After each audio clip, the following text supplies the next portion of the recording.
bano be bakozi ba Museveni bakozesa okusanyawo society ebyobuwangwa n'okwonona abaana bato n'ensi yaffe. Bawulire mwenna mbakuna middenga bwe mbogedde ne Lutamaguzi ne banno mwenna mwe mamalidde mu kabina kange kano. Bakuna midde mazimwe. Abo bonna bakozi ba Museveni. Tuyimba omunyo. Mama omunyo. Mama omunyo. Kwata video. Oyo senga kulannama. Yerimbise mbuwangwa bwaffe. Yefula anenye ekiyimba nenga yongera kipromotinga. Oyo mukyala mukulu ayina abaana n'abazzukulu. Wantakudde ogenda kumpulya wempunya matako. Nala kuwunyirira gunazi. Full figure oyo president w'abawemula. Ne ku TV yawe mulirako. Ate teri amugambako. Kati oyo presidential advisor. Abo bakozi ba Museveni. Njagala nkwate kawala ayuzo n'obwo obwafunda obwo. So kenka kube kamwa. Abo bonna bakozi ba Museveni. Ngalo zonna muzefokotafokote nagisimwe. Ne mwenuna eribada. Ne mununa kandida ne mumuta mulinga abawuto obungi. Basasulwa sente y'omuwi w'omusolo. Kukeera ku makya wemula gwanga. Kwetyobola, kweweebuula, kusaanyawo society. Ng'oggyeko omusimbi ogutokomokera mu by'okulwanyisa ebisaanyizaawo bannayuganda enkumuliti n'enkumuliti kaakati nno mu ngeri y'emu waliwo n'omusimbi ogwategekebwawo okuweebwa bannayuganda abakkiriza ne beesiriwaza okkeera okuwemula okusaanyawo society okwonoona abaana abato emiti egy'enkya n'okusaanyawo ensi yaffe. Kaakati bino byonna nga bigenda mu maaso waliwo olukwe olumaze okubeera nga luzuulwa essaawa yonna mwami Museveni yandibanga atuuya nazikala. Kaakati mukwano nga mpuliriza bino byonna nga sinaba kubeera nga mbikutuusaamu njagala nsooka nkutwaleko wali eri Makerere Kavule President Robert Kyagulanyi Ssentamu Mitembo akawangamudde. Kaakati ono yamaze dda okubeera nga akwata mu ndyanga n'agabula ba food soldiers ebyendya ebyennywa. Kaakati nno Christmas bamaze dda okubeera nga bagifuna olunaku olwaleero. Ebigambo bino njagala nnyo mbyogere nga bw'olaba ekigenda mu maaso wali eri President agabudde ente agabudde emiceere n'ebintu ebirala bino nno mulimu n'amabaasa. Kaakati nno sooka owulire ku bigambo bino katono nnyo. Video sooka ogimpere ekigalo ompya nkusaba osubscribinge tukomewo bwetti. Banaye njagala kubeebaza nnyo olw'okwagala ensi yammwe naye n'okubeera ku front line. Nga tukyali mu struggle tujja kukozesanga bigambo okubeebaza. Tujja kukozesanga bigambo batuusaako kye tulowooza ku mitima. Naye manyi nga tumaze osomoka tujja kuba tetukyakozesa bigambo okubeebaza. Ensi ya Christmas olunaku olwo lukulu nnyo. Olunaku lutulaga nga n'okwagala lutukwatagana lucelebratinga newankubadde tuli mu kuyiriba era tulukuza kuba naddala fe Abakristo. Kaakati nno ebyo ng'omaze okubitegeera ampuliriza nze Eke Master video nkusaba gimpere ekigalo tusimbule omulundi gumu gwangoberera.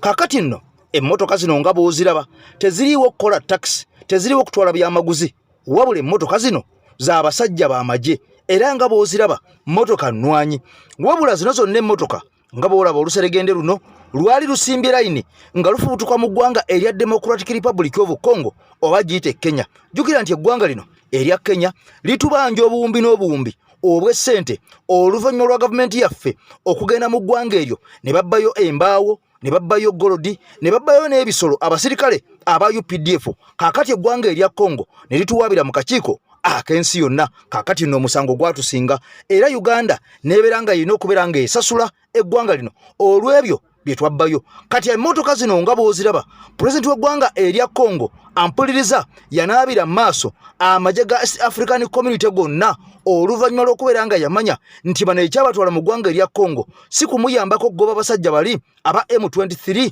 wabula kwegaggawaza okubeera nga bagaziya ensawo zaabwe n'okuliisa amawanga gaabwe. Kaakati n'eggwanga erya Congo lyafungiza ne ligamba amagye gano babawadde okutema n'okuzibula nga baabuse eggwanga lino oluvannyuma lw'okumala okukitegeera nti abasajja bano baali bazze kubba bubbi so si kuuma ddembe. Kati nga wenjogerera abasajja abazungu bamaze dda okuyingira eggwanga lino erya Congo era nga bayekera ba M23 babakubye bubi nnyo era nga wenjogerera bangi bayingire mu ggwanga erya Rwanda abalala ne bayingira mu ggwanga erya Uganda. Wabula bino byonna ogenda mu maaso nkasirise era nga amawulire gano oyinza obutagafunako yadde wantu nawamu wabula nga amajegana ga M23 kyamala ddoka kasibwa nti abasajja bagateekamu ensimbi basajja bafutuka mu ggwanga erya Rwanda kyokka ate nga waliwo n'eŋŋamba ezimu nti waliwo n'akakwate mbu bayinza okuba nga waliwo n'amagye mbu agafutuka mu ggwanga erya Uganda nga nago gagenda ne gayambako M23 kakati nno Mwami Museveni byamaze dde okubeera nga bimukalira ku nnyindo abasajja abazungu ba machinery bakubye abayekera ba M23 mpaka kubayingiza ggwanga lya Uganda wabula waliwo amawulire ag'entiisa agamaze okubeera nga gakakasa nti waliwo abayekera oba abanyarwanda 10,000 bano bonna nga bamukwata mundu nga bamaze dde okwesolosa eggwanga erya Uganda era nga bano bakuumira wali eri mu kibuga Kampala ekitundu ekimanyiddwa nga Entinda amawulire gano ngenda gakuuna ku lwaliro mu vidiyo eno yennyini ogenda kuwulira abanyarwanda abayitirivu ennyo abaayiriddwa Entinda bakimye eki lwaki bazze batya ani yabaleese byonna ogenda bifuna lunaku lwaliro obyerabireko obyewulirireko nkugambye bamukwata mundu kakati omulongooso omulutaaso singa boolaba ennamba eyo yamala ebizibu by'abannayuganda bonna abalina embeera ebalemeredde bakuba ku nnamba ya simu eyo oba ne bateekako WhatsApp message abali e Bulaaya n'abali e Uganda bonna tasosola asigala abayamba abawa emikisa bana ab'ekyogo n'abakumira n'ekyoto ne boota olw'ebizibu ne babivuunuka kakati nno tusimbudde botti sooka owulire akatambi kano ak'amagye gano ate nkomyewo. Oluvannyuma lwa African Union okutuula n'esalawo n'etema empenda amagye gonna agali mu Congo ag'amawanga gonna agageetoolodde nga gagenda mbunno galwanisa ADF gakola biti nti Congo erina obuyeekera bikoze bitya olunaku lwa jjo twalabyeko ku mmotoka za Kenya zayise muno wano waffe mu Uganda nga zive Congo ng'emmotoka mpitirivu amagye gonna aga Congo aga Kenya go galabiseko nga gafulumye enkambi ya Congo era nga bwe mulabaawo amagye ga Kenya go gabadde ga Uganda galabiseko nga gamaze nago okuyingira nenga gano obudde buno ge mulaba ge ga Kenya gayitidde nno munnaffe wano mu Uganda ne gavuga nga gadde ewaabwe nenga Congo yabafubutudde tebaddawo ne babalimbalimba mbuno bula bikozi bitya Congo yabagambye buli ayina amajege mu ggwanga lyange agafulumye sikyabeetaaga temukyalina kye munkolera temunkuuma wabula okubba obubbi eby'obugagga byange temulina kye mukola wadde okumpisizaawo muliwo bubeezi kwekkusa nakwebeereramu byammwe fukati nganze nannyini nsi mundese nga ndi sseke munjavuwaza eby'obugagga byonna byebiriwo byonna mubibbye mugafulume mbawadde ennaku ntono nnyo bwe muti nga mwenna mufulumya amagye gange ensi nsigala nkugamba enkya n'eggulo nti eriiso ly'omukulu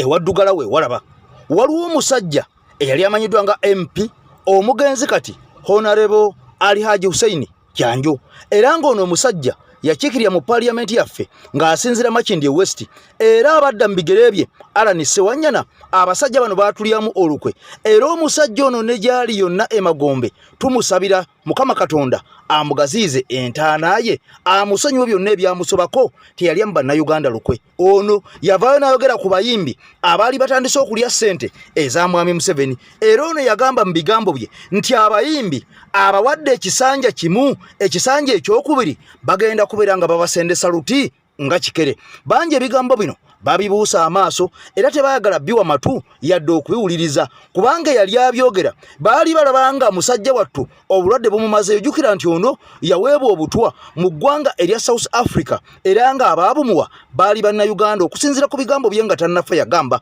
nti baasindikibwa gavumenti eya Mwami Museveni bano bwe baali bagenze mu ggwanga erya South Africa okubaako olukiiko n'enteesa ze baali bagenze okuteesaako ebiyamba Uganda mu ggwanga eryo erya South Africa kakati omusajja ono gye baakeera ne bamuweera obutwa wabula ono yagamba nti abayimbi abalayirira ekisanja kigenda kubeera kimu nga Mwami Kyagulanyi amaze okujja kye bagenda okubavaluwinga ng'abantu ebisanja byonna ebinaddako bagenda batwalanga mmomboze bajja kubasendesa luti olunaku olw'eggulu twalebejje n'ossale ng'abasajja bano abagobanga agoba ebyonzira naga nti abayimbi mwantama mwantuuka singa mukimanyi nti mwantama temwandita wanyina kusembera wano wendi kubanga temulina mugaso temulina kye mugattako ebigambo ebyo byasonsomodde abayimbi naddala OS eyabadde ayimbi akayimba omusajja n'amugamba twala eri Gasiya toyina byoyimbye Gasiya mwerere sina kyempuliddemu oyogera bwogezi mbwoyimba kakati nno ebigambo by'omugenzi Hussein Kyanjo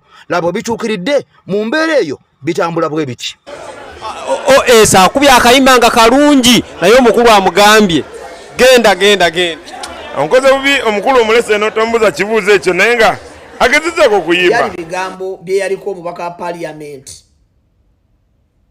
owa Makindye West omugenzi kati Haji Hussein Kyanjo bwe bamubuuza nti abayimbi bano be balabanga abasobola okulwanyisa President Robert Kyagulanyi Ssentamu banaasobola okukola kye babasuubiramu kuba tulaba babadde ebifo babasuusuuta mu gavumenti eri mu buyinza ku ssaawa eno kati babasuusuuta okuva President Robert Kyagulanyi Ssentamu we yajja mu byobufuzi n'abagamba tebasobola kusukka kisanja kimu nkiddamu n'abagamba tebasobola kusukka kisanja eki era yagamba nti bwe banaakizuula nti tebasobola kulwanyisa President Robert Kyagulanyi Ssentamu bagenda kubagoba. Omulangira Ssuuna mbu akubya akayimba akanyuma ennyo omukulu n'amugamba nti mu kifo ky'okujja waneene eggulu n'ensinkana abawagizi b'NRM ebibiina by'NRM ate ensinkana by'abayimbi ng'alinga bagamba mulina mugaso ki ng'alinga bagamba nti tumaze ebbanga tutambula nammwe omusajja mumukozeeko ki President Robert Kyagulanyi Ssentamu mumuwongera bwongezi tutumu naye nammwe mulinga abawagira ye muli ansimbi zange za bwereere nenzijukira Haji Hussein Kyanjo kye yayogera abayimbi babuuza ku musajja omukulu omuyimbi yatandika okuyimba ku mwaka gwa yatandika okuyimba ku mulembe gwa Muteesa Moses Matovu bamubuuza nti oyogera ki ku mbeera eno kubanga gwe gavumenti zize ziyitawo nga oli muyimbi n'agamba nti abayimbi bonna abajjanga bawaana abakulembeze abali mu buyinza abakulembeze baavaako bagenda nabo abayimbi mumanye nti muli bayimbi ebyobufuzi mu biviire mu ddala ekisooka temusobola kubuza bantu kubagoberera nti olw'okubanga omuyimbi bw'ati ayimbye oluyimba mbu nga tawagira ono kati sigenda kukola kino no muyimbe ennyimba zammwe ate kinawusa abayimbi abaagwa nga tebakyabapangisana mu mabaala kati nga OS bw'olaba mbu bagenze kusabiriza ssente mbu bagenda eggulu ne beebaka mu ziwoteri okumala emyezi 2 mbu nga bagudde balinze okusisinkana omukulu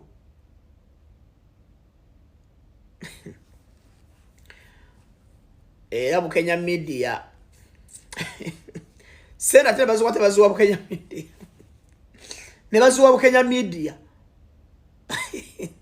kati Bukenya mbeera nziringana ekigambo ne mbagamba nti buli munnayuganda yenna alowooza ntuliisa bijanjalo mpiso mujja kiwulira era ebigambo ebyo mbiddiŋŋana nga nsinzira ku bigambo bya Pulezidenti Kyagulanyi Ssentamu Mitembo bye yatugamba nti buli muntu yenna alowooza nti enkyukakyuka eriwo kubeera nga ezannyisibwa na kuliisa bijanjalo mpiso kababeera bali mu NRM mujja kiwulira kaakati abayimbi batandise kiro zaako jjukira bano babawa obuwumbi n'obuwumbi ne babagamba nti babwewole kati nga zino ssente nazo zigenda kubeera nga zibabanjibwa bagenda kubeera accountable gye bujja maaso katono nnyo ogenda bawulira nga bayingira ekkomera kaakati omusajja yamaze dda okubagoba naga nti mumbuzizzaako n'obusizo nze siina we neekyusiza ku makya bw'ensanga ono ku lanki waliwo oli ekawungeezi waliwo ono mumbuzizzaako emirembe n'abantu b'ekibiina kyange siina bwe mbasinkana kati mwembakooye siddamu okubalaba eggulu ngenda kubakuba embooko kubanga muganye okubeera nga mutegeera kati bino byonna nga bigenda mu maaso Pulezidenti Kyagulanyi Ssentamu Mitembo yabadde amaze okubeera nga atuwa obubaka n'atukakasa n'atugamba tutambuze obubaka buno n'agamba nti obubaka buno tubutwale nga buli very serious nnyo kubanga omwaka ogujja 2025 2026 akalulu katandise okubeera nga kabindabinda era okunoonya kuba kampeyini kwamaze dde okubeera nga essaawa yonna kugenda kubeera nga kufulumizibwa era okulonda essaawa yonna kyekirindiddwa era kwe kugenda okubeera nga kuddako eri mu ggwanga Uganda. Kakati no n'atugamba nti bw'obeera ng'oli mukubi wa bikonde omusajja n'akkuba naye ng'akubbye bubbi ng'okakasa nti akubbye bubbi bwe bamukuleetera ku sekendi leegi ogaana togaana tugende mu kalulu tulwane n'abasajja tetuzinga mikono tulina okubeera nga kama mbaya ni mbaya ekijja kijje bigambo bya pulezidenti era ono atugumizza n'agamba nti luli bw'aba nga baatubba ku luno tebagenda kutubba tulwane tukuke n'ejjembe tumale okulonda akalulu tukakuume tulabe omusajja ono engeri gy'anatubbamu akalulu. Kakati nno ebigambo bino byonna yabyogeredde wali eri ku NUP head offices Makerere Kavule yabadde mukwano gwange mpuliza ali mu kwadressinga bannamawulire n'okwogera ku nsonga ezigenda maaso mu ggwanga Uganda. Omwaka guno gujja mu taking a very serious. Lwaki? It's the election year. Gwe mwaka ogw'ebyokulonda. Si nti tukkiriza nti tugenda kuwangula mu 7 ne bwe tumuwangula na 90%. Tulina omuteekako embeera endala okukkiriza amazima kuba twamuwangula dda. Ebyokumuwangula si bye bikulu kati. Naye basaawo akalulu kano ogezaako okuwuddisa ensi nti waliwo democracy. Kyekikatuyingizaamu nabawa example baganda bange nze ndi bondya. Nene abagamba mba mukubagana ebikonde. Ne baleeta kitoto kya loodi nga yasasula reefu yasasula ani ne kijja ne mutandika fight nekikubakeo ne bakikwatirira ne bakiwanika ne bakiwa omusipi gwa bachampion kikuluma naye abawangudde bubayitawo omwaka ne bagamba kati uli abadde 224 225 mu champion najjanga buuka vimba ne salarie n'omusipi omuleka n'alya walkover okola otya n'ogamba fight ebeerewo ku luno okola ki era bwe baddamu ne babba ne bw'abanga ali wansi ne bawanika kugulu ne bagamba ekalaako ye naye awangudde era bamukomyawo ne bagamba ne yawangwa oli era bamutya era omulaga nti omutidde okola ki so njagala mmanye tugenda mu kulonda nga revolution tebabalimba bano badikiteta bavaako nga akalulu tekannabaawo bavaako mu kalulu bavaako n'akalulu nga kawedde naye akalulu kaplayinga role y'amaanyi okuba disempoweringa mwandibadde temulaba zino nati zisibibwa ku gavumenti ya Museveni okwetola ensi yonna yonna singa tebamanyi nti ntebe yabbanzibe so tugenda buli we tugenda mu kulonda tugendayo nga number 1 tumanyi tuli military government ne tugenda mu kulonda ne percentages zenjawulo. Number 1 of course tumanyi tusobola muwangula by 80 or 90%. Ne chances eza Museveni okukkiriza nti bamuwangule n'awaayo entebe mu ndembe ziba ntono nnyo. Yensonga lwaki njogera nammwe bannannyini buyinza mmwe mbamanyi nti singa muteekawo embeera ate nga muli more organized ku mulundi guno ng'ate tetuli mu nsolima mu bafoot soja ne mubakulembeze ng'ensolima tumaze zekiriyalingako tusobola okukolawo ekyenjawulo. N'okusingira ddala si just looking at the head naye okuswipinga obukulembeze bonna okuviira ddala wansi. Ekyo kindeetera okubajjukiza nze nga mbagamba naddala abavubuka bali eyo nti muchalenjinge mubeere bakulembeze officially mwesimbewo tekimenya amateeka temwenyooma. Bulijjo nze nkulembera by example era gye tubeera eyo kati kambasunieko gye tubeera eyo tubeera tutambula naye bakyali bange nga mwe muli ne SG olumbambuza naye bagamba president so koleke tumanyi bekulonda bino byakutama n'otukulembera era tukyalenye ng'akasajja bagamba kyerowooza naye njagala bategeeza abafoot soja mwe mujja n'okubuulirako ba SG nti ninalo era biba bya bakulembera nja bakulembera akasajja tukachallenjinge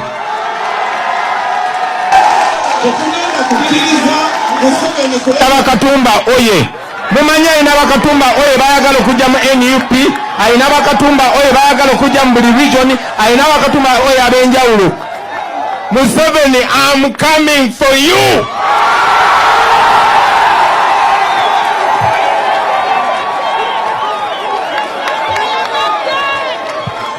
kati ekyo nkibagambe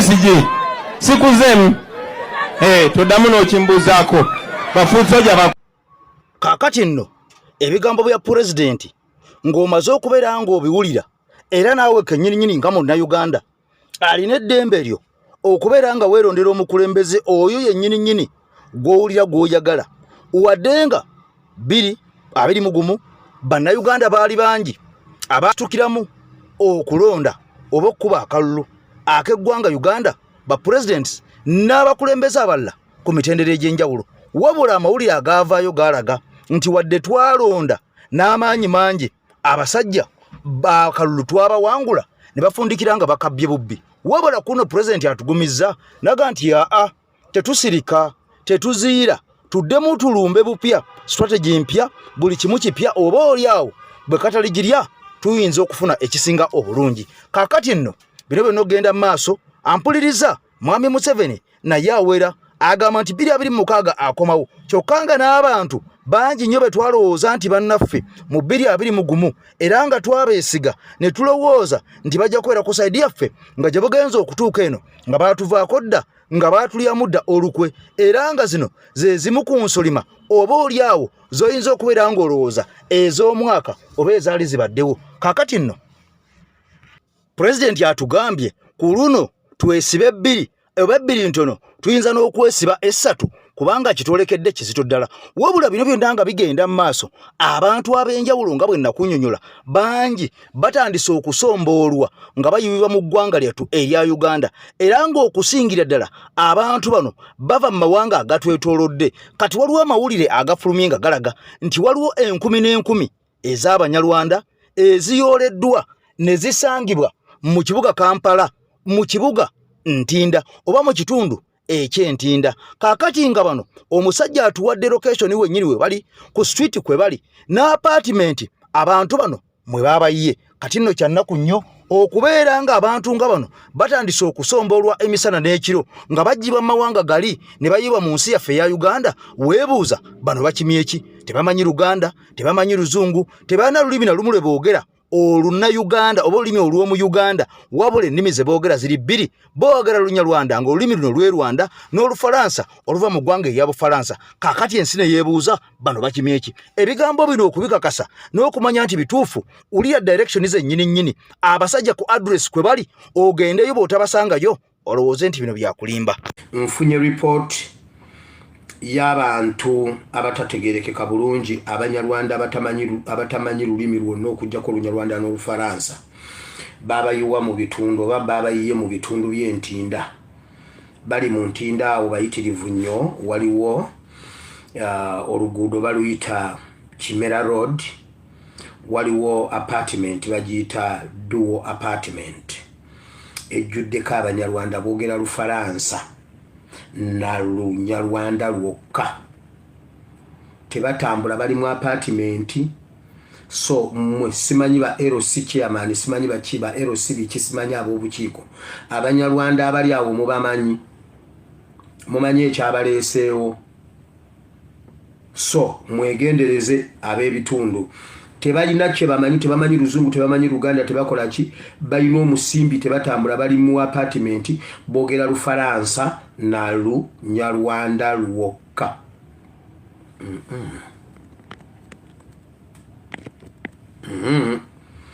volume yange eri waggulu tereza volume yo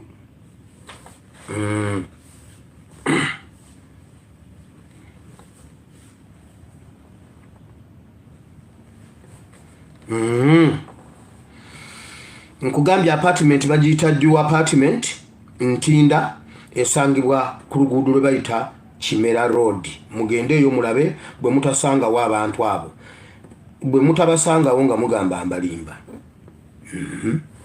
eyo nvuddeyo kaakati nno ebigambo maze okubeera ng'obiwulira Abanyarwanda oba Ntarahamwe oba bavandimwe oba bayekera ba M23 tewali amanyi naye nga wenjogerera bamaze ddo okusensera ekibuga Kampala. Jukira Frank Gashumba yavaayo n'ategeeza nti bwe mutalowooze nti ffe Abanyarwanda tuli bannayuganda ne mutatwala nga bannayuganda tugenda kubeera nga tubafuukira abayekera ba M23. Kaakati bwe tulaba abantu nga bano tutandika okwekengera ne tugamba nti oba abayekera bali abayogerwako aba M23 Abanyarwanda abali muno bagenda okufuuka abayekera ba M23 tewali amanyi. Kaakati bino byonna nga bigenda mu maaso. Jukira nti President Kyagulanyi Ssentamu Mitembo okubeera nga yayamba omusajja amayitibwa nga Asiani Waduri eri mu bitundu bya Arua era emmundu n'etokota ogenda okakananga comrade munnaffe Yasini Kawuma attiddwa.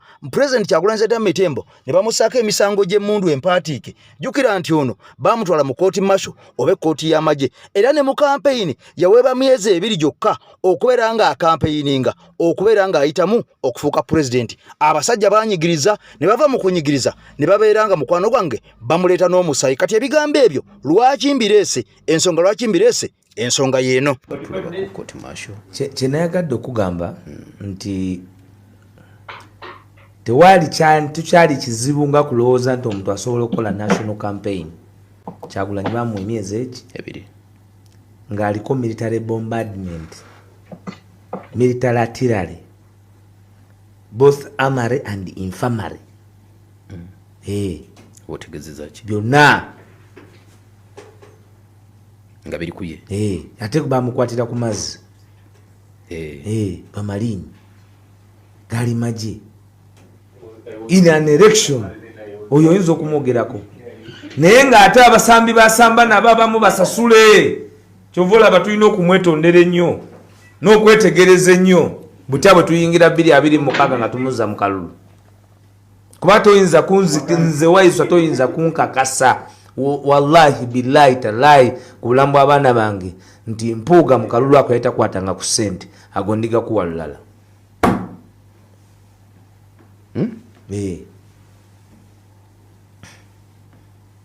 Era operation ye Kalangala ye yali CI yali wa korokoro yali omukesi w'omunda gwe bayita CI yefuula era yali mu kisati nga kino kye yagulidde ogi n'emikolo naye nga bw'omanyi deputy president kunoonyereza kukoma kumpi wali mulaba situka mulaba awo abuzaabuza abantu bamulaba wano president bamukutte ebyewa lubamuwamba wana mulaba nti lubamuwamba ku airport naga nti naye ono ng'abadde azanya kya CI bya munda.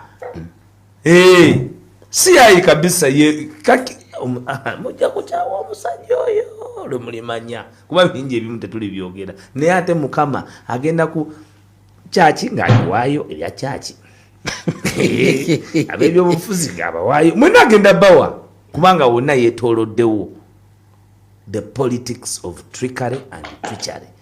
Ne balowooza nti ekiri expensive kwekola campaign bannayuganda ne bagikola nga nzibu nnyo.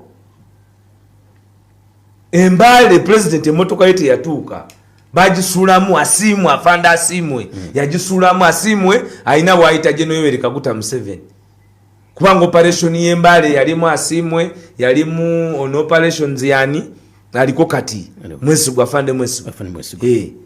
Every elite person in the police force then yali kwekyo. Kati ngo bagamba nti bebase abo nga mmwe muzze lwakuba musasuddwa nagamba nti mu politics wa dictatorship divide and rule akozesa okusibwa okugula abo gwe botasuubira nti basobola okugula. Nati bagenda kulaga opposition entuufu ku mutwe ate gwe naawe nti oli litoliki bali bayimbi beebyo bbanga lyonna. Oli yakugamba nti ebyo politics w'omwenge n'enjaga omanyi ku malibu bikiri mu Lubaga enjaga eyali ku malibu n'akakoola koola olunaku ate bikyaludde okubaawo era banga nti n'omukulu bamuwaayo ka paketi kagenda nako because ali outdated nabyo abyogera tabimanyi. Okitegedde ayogera boogezi nti njaga nti kakoola ye ayogera buki because ali outdated ne bino byonna bino byonna mu bukaka mu mpuuga ddayo fumiitirize singa wagendera ku kyabanno bwe mwatuula mu lukiiko ne mukkiriziganya nti ssente ozizzeeyo ate nga si lwe lukiiko olwali lusoose okwogera ku ssente zino gwe mwennyini Mathias Mpuuga walayira mu maaso ga pulezidenti sirerabira lunaku olwo walayira n'ogamba nti empapula ze wali olabyeko ng'ekibuuzo kikubuuziddwa wagamba nti empapula ze wali olabyeko ku mmeeza yo zaali za Professor Ogwengala Tigo wallahi wali olimba empapula zaali zizo kuba wali omaze okunegotiatinga mwali ababaka ba palamenti 6 bwina ali kweno rediyo saagala kubiddamu ne president amubuuza n'akalambira naye omanyi president alina kiri nti omubbi muwerekere paka kuki Bobi azanyaawo okuwerekera omubbi paka ku mulyango yazanya Mpuuga awo yamuwerekera paka we byafuluma nga bivudde mu public. Kaakati nno ebigambo omaze okubeera ng'obitegeera wabula njagala okimanyi nti omulongo waso omuluuta nsozi ampuliriza ye musajja omukugu ddala eyatongozebwa abasajja bonna n'abakazi nti ono bw'obanga olina bulwadde bukusumbuwa bw'obanga olina mpewo zikusumbuwa bw'obanga weetaaga kusomera kitabo bw'obanga weetaaga kukumira kyoto bw'obanga weetaaga kunaaza kyogo ono byonna abikola tewali kyatakola era ng'ono ayambye bannayuganda nkumuliitu abali mu mawanga ag'ebulaaya ku ssaabo abali mu ggwanga Uganda. Kaakati nno teweetuulako tosirikira kizibu kyonna ekiba kikusumbuwa ekiba kikumazeeko emirembe ng'ennamba eno gy'olaba ku screen weeri gwe gikubeko obutereevu ne bw'obanga oli America oba Bungereza Indonesia Canada wa Bulaaya yonna mwate abanguyizaako nnyo kubanga ne ku WhatsApp ebyammwe asobola okubeera nga abibakolera. Kaakati nno mugezeeko akumalira embeera eyo naawe weeyagaleko ng'abannayuganda abalala. Kaakati nno mukwano gwange ng'entalo zikyagenda maaso okwerumaluma nga kukyeyongera okugenda maaso wakati w'aba comrades naddala abo abali mu diaspora kyokka nga ba comrades ba foot soldier abali mu Uganda bo tebakiriimu wabula mu diaspora nga kisa kinegula oba kitokota si kisaanikire ba comrade nga batandise okubeera nga beeyuzayuza. Waliwo amagezi agabaweereddwa. Amagezi gano gali ku foreign policy. Amagezi gano ani agawadde tomumbuuza wabula agabawadde yono sooka owuliza akatambi kano ojja kakasa amagezi gano agabaweereddwa abantu bano baleme kuddamu kwerumaŋŋana kubanga beeyuza bokka na bokka baba batuteeka ku ttaka. Tambuliza vidiyo eno mpaka kugwe kikwatako twegede ku diaspora nti banna nsooka okwetondera abantu ba miteeko ebiri. 1 these are my followers mbaagala nnyo nze nabagamba nyingira mu lutalo nga it is an attack on the revolution. Okitegeera ba comrades, this is an attack on foreign policy. This is not about Dr. Kauma, no.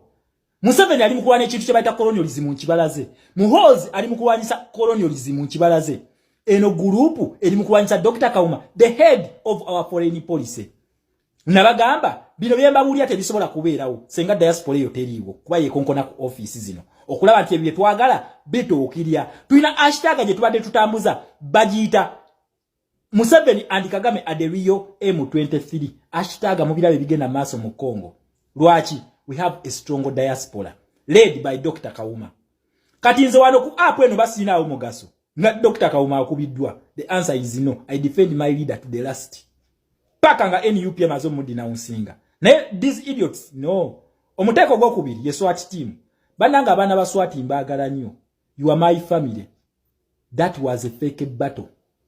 Mwangamba nagenda nenjogera ebyama bya mweteri.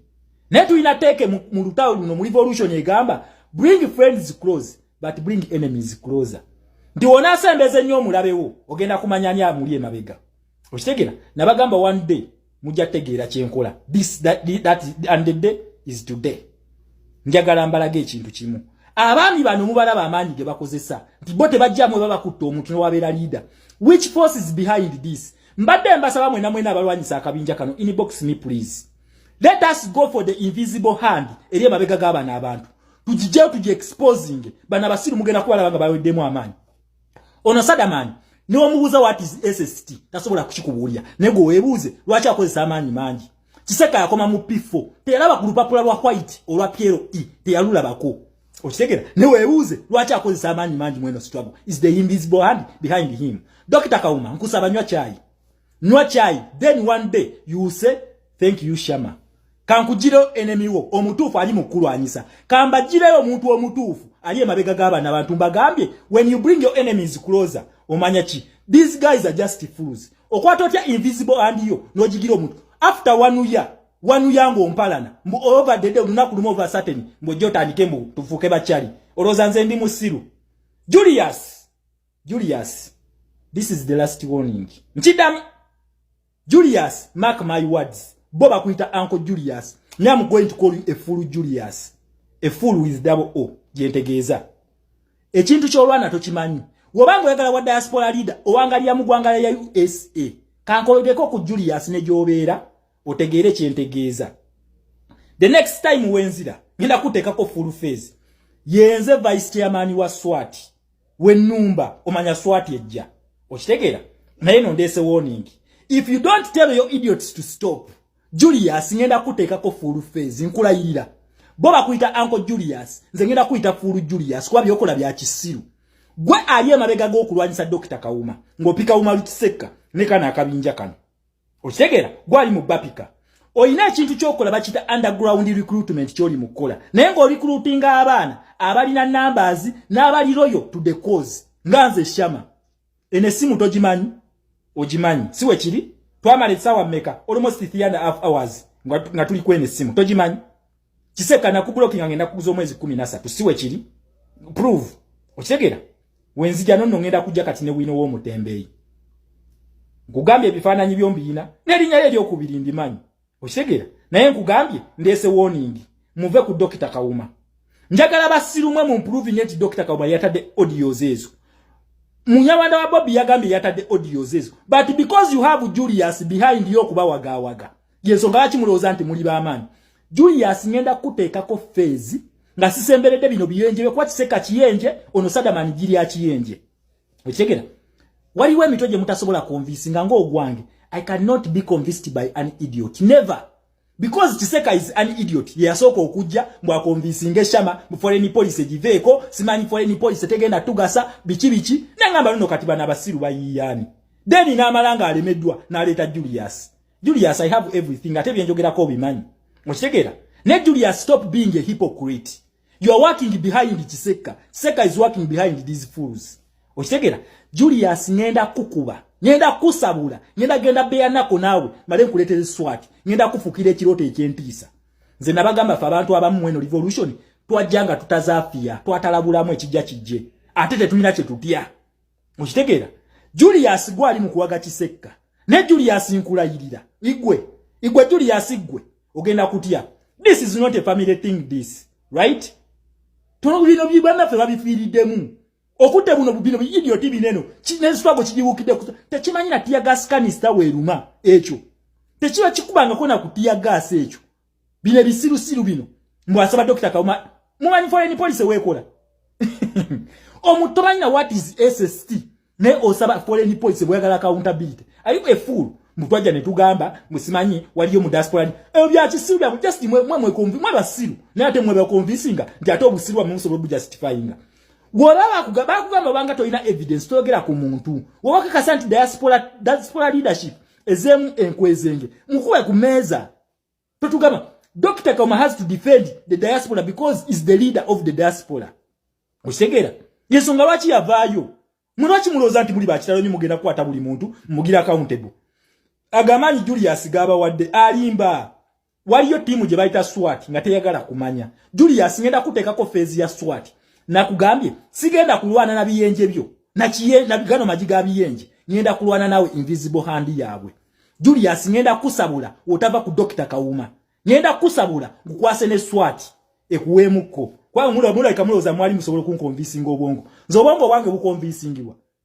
Nze vice chairman wa SWAT omulamba. Mwagala kutumanyira naye mmwe. Okitegera? Julius gwapika abantu bano. Julius enye eyokubiri ndimanyi n'ebifaananyi byombirina. Wenkomawo nzija. Okitegera? Gwe Kiseka. Gwe. You are just a fool. Omuntu obadde mwewala n'omwaka mulamba. Oleeta otya invisible hand yo n'ogimulaga. Ekikye bagamba nti obutasoma buluma bukulu. Kati njagala nkukubise gwe obagamba akusinga akubisa oguggo gw'omenya. Kati njagala nkukubisa omuggogo gwennyini. gwe Julius ngenda kukuwa n'akabiziko n'obubizi bwamwe wonna faamu ngenda gira rounding off noyeka mwagala kutumanyira mumanya abaana bafiiridde mu bino mumanya abaana babifiiriddemu Kiseka obanga toweesobola tonatuuka na ku level yeyimirizaawo mu revolution fenna tuluzinze ebintu bingi naye munange twagamba tubeerewo naye gwe toweesobola bino si bya luseke abaana ameka bali mu buzibu ne bakuyamba bakwadde ku sente wagamba twaja mu struggle kola sente zikutabudde oshegera wajja kusabiriza fenna tuli buzibu ate faba kusookamu faba jibera from the word go omanye bizibu tufunide mu struggle gwe oshegera Julius you are pressing a wrong button naye kati ngenda kulagako gwe nabawadde warning mwaganyo gitwala nkomawo